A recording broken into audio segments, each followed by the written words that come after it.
Money FM 89.3. Best of breakfast. Breakfast Special.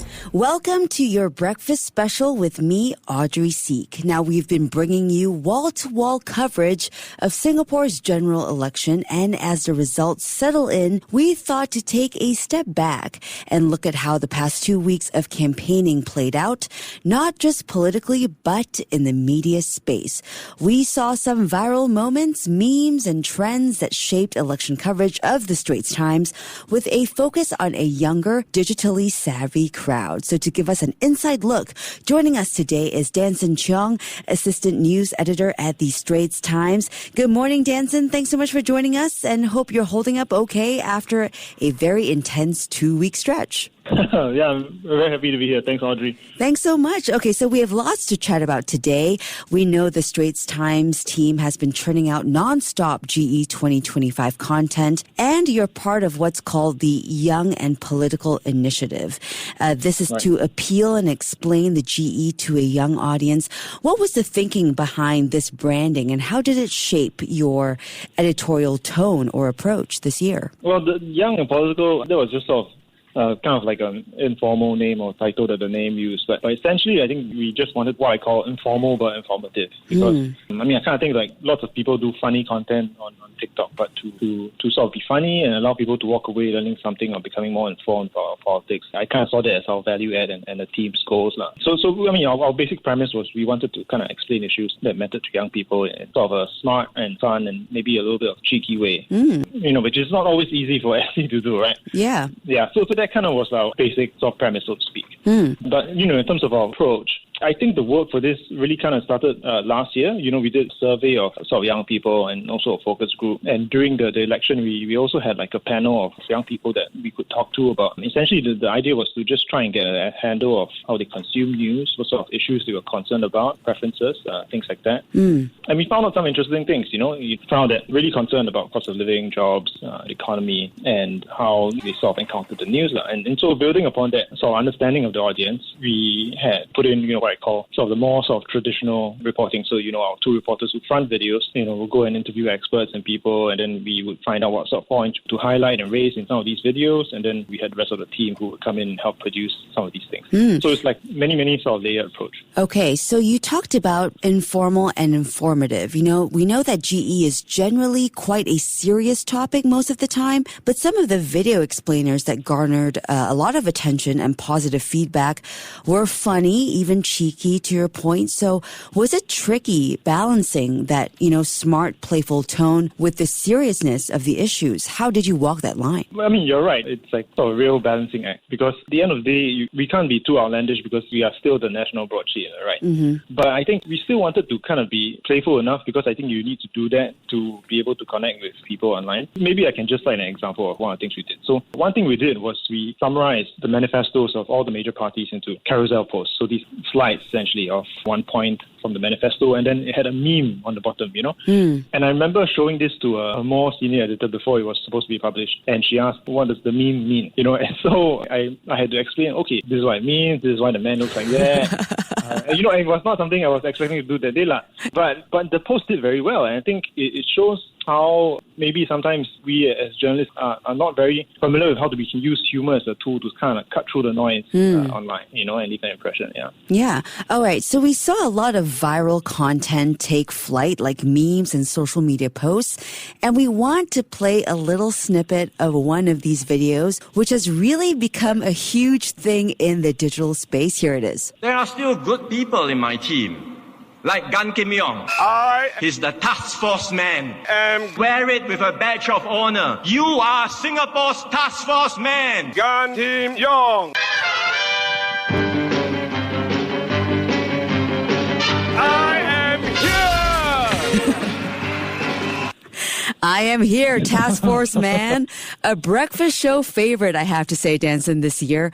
Can you tell us about the rise of Taskforce Man? Give us a look behind the scenes of how this came to be, and did the team expect it to go as viral as it did? Right, okay. So as much as I love to take credit for that video, it was done by my colleagues in the video desk. But I can talk a little bit about why I think it went viral. Yeah. I don't think anybody expected expected it to kind of explode the way it did. But I mean, looking back, I think there were several reasons why it kind of got spread as widely. Because, I mean, if you think about it, it was at that time where sort of Gan Kim Yeong was on everybody's radar because, he had been part of this big move from Choa Chu Kang GRC to Punggol, right?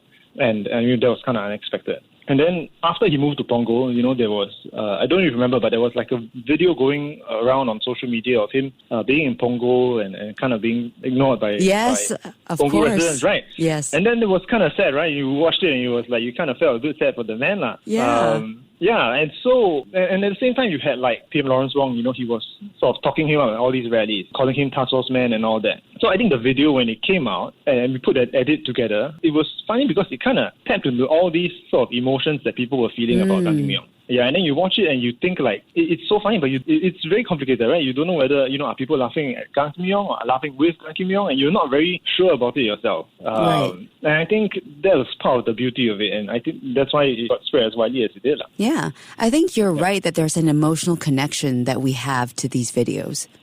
Yeah.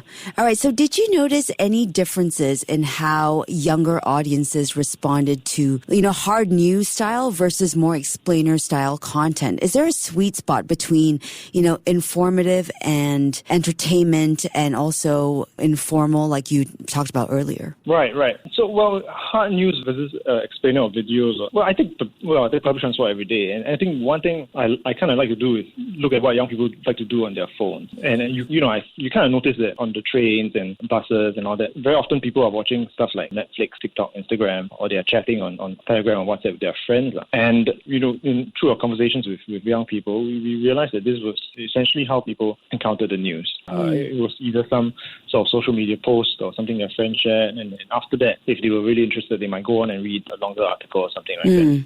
So I kind of learned two things from this. So it became clear that this was the sort of the space that the videos needed to fill. We made essentially these 1 minute long or minute and a half long videos that sort of a young person would encounter on the way to work, or during a coffee break or something like that. Yeah. And then the second thing was that, in sort of kind of space in that commute, our competition wasn't going to be CNA or Mothership, it's Netflix and Spotify, And so I think in that sense, the competition for attention is very intense. And I think that's where the element of sort of being entertaining comes in. Yeah. So I think when we were conceptualizing some of these videos that were made, we had a lot of conversations about, does it have a good enough intro? Is it hooky enough? Is it funny? Things like that, yeah. So were there any experiments maybe or formats that you guys tried this election that didn't quite land the way you hoped? Any lessons there? I think across the newsroom we tried lots of different things. We had videos and memes and newsletters, and I think the one thing I kind of walked away with was this is sort of a very visual and very social generation.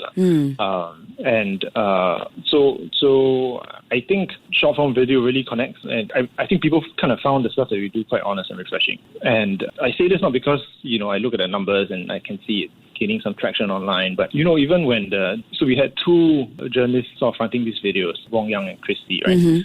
And when they would go out to rallies, they started getting approached by people, and who would ask, when are you putting out another video? We really like your stuff, and I felt very, very kind of quite proud, that one, they were getting recognized, and the stuff was striking a chord with these people. Yeah. And there was a comment, that there was a comment that somebody left in one of the videos where they called them the Gen Z, Glenda, Cheong, and Steve Chia.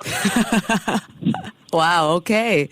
There you go. So this election also kind of feels like a test case for how traditional media can evolve, right? What would you say are your biggest takeaways for how legacy newsrooms like Straits Times can keep earning the trust and attention of younger Singaporeans? Oh, I would say, earlier I said about how, before we started doing all this, the surveys and a focus group and things like that, I think it kind of showed me the power of engaging an audience, sort of talking to them and listening to what they say and getting a better understanding of the issues they're concerned about, and then using kind of that information to help you make disordered decisions. And I think the videos that we did the best, on cost of living, why your vote matters, we did some of these, like went to rallies and then we sort of summarized them in a minute. All these were kind of ideas that came out of conversations that we had with young people. So I guess if I had a big takeaway was, I think legacy newsrooms can talk to their audience more, I think. Try and use the things that they find out, help guide. their decisions they make. Yeah.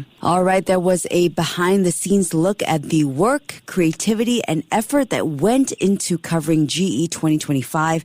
And your team at the Straits Times played a big role in shaping how we all experienced this campaign. Thank you so much, Danson, for joining us on Breakfast. No problem. Thank you. Thank you. That was Danson Cheong, Assistant News Editor at the Straits Times. That was your breakfast special on Money FM 89.3.